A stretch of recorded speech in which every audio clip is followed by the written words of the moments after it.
Olá, pessoal do Museu da Pelada.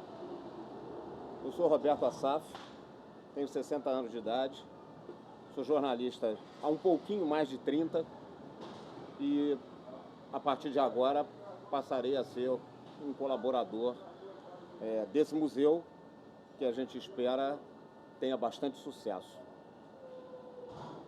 Eu comecei a me enfronhar no futebol com 3 anos de idade.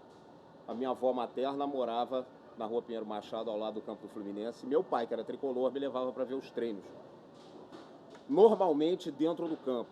Ou seja, os jogadores erravam o chute e a bola batia nas minhas pequenas pernas. Então eu estou nisso há muito tempo. Desde criança eu me acostumei a ver futebol, me habituei a ver futebol, passei a gostar, passei a amar futebol. Já gostei muito mais do que eu gosto hoje, mas continuo completamente ligado. É impossível ficar fora. E acho que é uma forma que eu considero fantástica de você viver a vida, porque o futebol pode te trazer tudo, principalmente amizades, e às vezes grandes amizades. O pessoal das Laranjeiras não conseguiu me pegar. Eu sou Flamengo.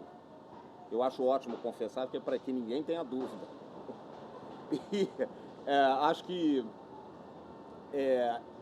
eu terei sempre algo interessante para dizer ou para escrever sobre esse esporte que eu não sou modesto, conheço bastante.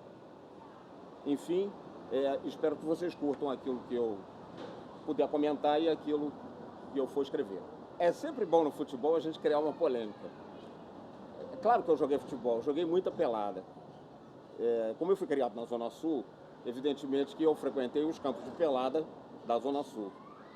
Joguei muita bola no Horto, tanto no condomínio quanto no clube lá em cima, do Serpro. E eu posso dizer para vocês, vocês não vão acreditar muito, talvez, porque eu já estou com uma idade um pouquinho avançada, de cabelo branco e um pouco gordo demais, mas eu joguei muita bola. E, como eu falei em polêmica, eu posso dizer para vocês que talvez eu jogasse hoje no lugar do Davi Luiz na seleção brasileira. Que ousadia, né? Porque eu garanto a vocês que metade das besteiras que ele faz jogando eu não faria. Só metade, para ficar nisso. Acho que o futebol jogado, quando você vai jogar o futebol, você se esquece de tudo.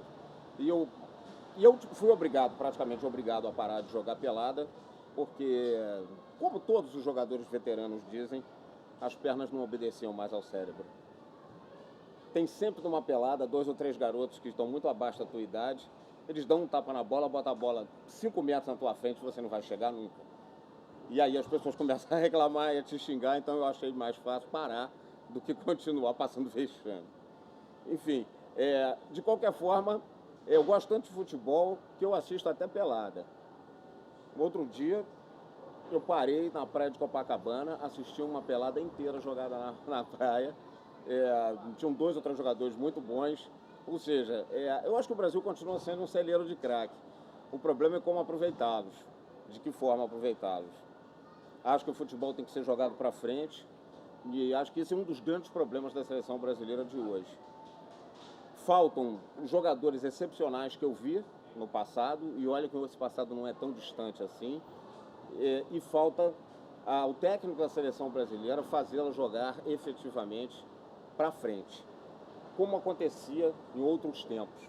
Essa é uma longa discussão, eu estou apenas comentando o meu ponto de vista. Hoje no futebol ocorre um fenômeno aqui no Brasil muito curioso. Dia desse eu perguntei a um menino, devia ter uns 12, 13 anos, qual era o time dele. E ele respondeu, Barcelona. Isso, quando eu tinha essa idade, era praticamente impossível. Mesmo porque a gente não via os jogos dos campeonatos europeus. Eram raras as oportunidades. O Real Madrid de Stéfano, que é considerado por muitos europeus o grande time da história do futebol, eu discordo, para mim é o Santos de Pelé, eu só pude ver numa única ocasião, através de um videotape, uma decisão da Liga dos Campeões da Europa, na época chamada Copa dos Campeões, contra o Eintracht Frankfurt, o videotape completo, eu vi. Aí eu tive a noção de como jogava o Real Madrid de Stefano. Hoje as pessoas assistem ao Real Madrid toda semana. O Real Madrid, o Barcelona, o Ajax, o Inter, o Milan, enfim, todos os grandes times da Europa e os pequenos também. Então, talvez seja natural que um garoto torça para o Barcelona. Mas que é engraçado para uma pessoa da minha idade ouvir isso, E eu não reprovo. Eu acho que no futebol cada um torce para o time que quiser. Nesse ponto eu sou muito democrático. Aprendi isso com meu pai. Meu pai era fluminense e eu sou Flamengo. Então, acho que cada um torce para o time que quer. E hoje é evidente que o garoto faz muito mais negócio torcer para o Barcelona do que para o Flamengo. E todos os dias eu ouço as pessoas dizerem que nós, digamos, mais veteranos, somos nostálgicos em excesso. Não é nostalgia. É porque nós vimos realmente o futebol numa época em que o Brasil conseguia formar 3, 4 seleções de alta qualidade. Isso não ocorre mais. Por quê? A razão é muito simples. Trocou-se o talento pela marcação. Hoje, a correria, o futebol tático, tem privilégio sobre o chamado futebol arte. Um futebol em que todos os jogadores têm a liberdade para criar. Então, eu comecei a ver futebol nesse tempo. Então, não é nostalgia, é porque era de fato melhor do que o de hoje. Como eu vivi os dois tempos, eu posso fazer a comparação. Eu sei que é difícil comparar futebol de épocas distintas. Aliás, eu acho que é difícil de você comparar quase tudo de épocas distintas. Cada época é a sua. Mas eu continuo dizendo que o futebol de antes era melhor do que o de hoje. Por que as pessoas adoram ver o Barcelona, por exemplo, jogar? Porque o Barcelona, de alguma forma, ele consegue, durante muitos momentos de uma partida, repetir o futebol que a gente via nos anos 60, 70, nos anos 80. O futebol do talento, da criatividade, às vezes da despreocupação completa com a defesa. O Santos de Pelé, que eu repito, foi o maior time de futebol de todos os tempos, era capaz de marcar 7 gols numa partida e levar 4. Porque ele estava preocupado essencialmente em fazer e não em levar. Se ele levasse 3, ele fazia 4. Se ele levasse 4, ele fazia 6. Eu acho que o futebol é isso, quer dizer, ele começa exatamente assim. Né? A essência da pelada é justamente essa. É você marcar gols e não ficar preocupado em levar. Ninguém vai jogar uma pelada preocupado em levar gol. Você vai jogar uma pelada, eu não digo nem quero usar essa palavra preocupado, mas com o objetivo de fazer gols. Essa é a alegria do futebol. E o Maracanã, que se tornou, na minha visão, o Teatro Scala de Milão, era sensacional, porque ele misturava todas as classes sociais. O Maracanã foi o espaço mais democrático do mundo, de todos os tempos. E acho que já não é mais assim. O futebol foi elitizado e, infelizmente, muita gente que assiste futebol hoje em dia não conhece bem a atividade. Mas, enfim, todo mundo tem direito de fazer o que quiser. Ou quase tudo o que quiser. O Sérgio Pugliese, que é o centroavante titular do Museu da Pelada, me pediu para que eu fizesse essa gravação com a camisa de um time de futebol. Eu ia vestir a camisa do Campos Atlético Clube, que eu ganhei de presente faz algum tempo, e que é uma camisa, sobretudo, exótica. Depois ia ficar todo mundo se perguntando de onde era.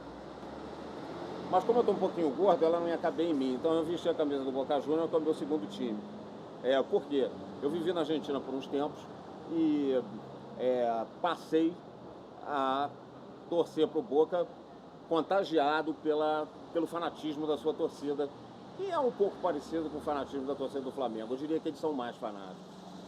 E é claro que se eu torço para o Boca Juniors, eu não gosto muito do River Plate. Dia desse eu estava em Copacabana, almoçando num restaurante Aquilo, um argentino com a camisa do River sentou na minha frente, eu mudei de mesa, porque eu não sei se a digestão seria boa.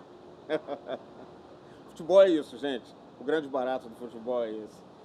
Sem violência, evidentemente. Eu não ia bater no gringo, mas eu me dei o direito de não ter que ficar olhando aquilo. Durante muito tempo eu tive a preocupação de trazer os números do futebol a público. Porque o futebol tem um negócio engraçado, você se lembra de uma determinada passagem, mas como você não se lembra exatamente, você acaba contando ela de uma forma meio folclórica, e aquilo vira verdade. Muita mentira do futebol vira verdade. A verdade definitiva, embora às vezes não seja. Então eu sempre me preocupei em tentar resgatar o fato exatamente como ele se deu. Recentemente eu escrevi uma matéria sobre o centenário do estádio do São Cristóvão, Figueira de Melo. Li na internet, onde eu fiz a primeira pesquisa, várias histórias. E depois eu fui aos jornais da época, que eram muitos, pouca gente sabe, mas o Rio de Janeiro tinha muitos jornais na primeira década do século, e ali eu consegui, através dos dados que estão lá, contar a história que eu queria. E é muito curioso, porque na inauguração do estádio do São Cristóvão, na rua Figueira de Melo, ele está lá no mesmo lugar, é pouco utilizado hoje em dia, o São Cristóvão está na segunda divisão do Rio. A inauguração foi num jogo entre o Santos e o São Cristóvão. O jogo acabou 1-1. Há uma grande confusão no fim do jogo. A torcida do São Cristóvão reclama um pênalti que o juiz não marcou. E o bandeirinha, que acompanhava o ataque do São Cristóvão, passou a engrossar os protestos da torcida e chegou a rasgar a bandeira que ele empunhava, porque achou absurda a decisão do juiz de não marcar o pênalti. Isso é uma época do futebol amador, mas que não difere muito do de hoje, não. A paixão pelo futebol continua sendo a mesma. O futebol hoje tem muito interesse político e econômico, mas a paixão pelo futebol continua sendo basicamente a mesma. E por ter tido essa preocupação de resgatar muitos fatos do futebol de outros tempos, eu escrevi 17 livros sobre esse tema chamado futebol. Contando, inclusive, por exemplo, a história do clássico Fla-Flu e do clássico Flamengo e Vasco. E durante longo tempo que eu trabalhei, não só na televisão, mas no jornal impresso, eu tive também sempre esse zelo de tentar contar as histórias da melhor maneira possível. E eu estou fazendo isso agora num site que eu criei e que está começando a existir, que é robertoassaf.com.br, que vai ter um link no site do Museu da Pelada.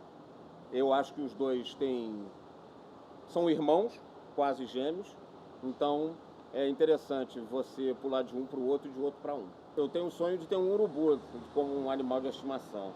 Todo mundo, quer dizer, eu acho que todo mundo, pelo menos as pessoas que são um pouco mais velhas, conhecem a história de quando o urubu se transformou definitivamente no símbolo do Flamengo. As torcidas adversárias chamavam os rubro-negros de urubu. Isso era muito pejorativo e me irritava. Até que um dia, uns torcedores rubro-negros do Leme conseguiram capturar um urubu e levá-lo ao Maracanã num jogo entre Flamengo e Botafogo em 1969.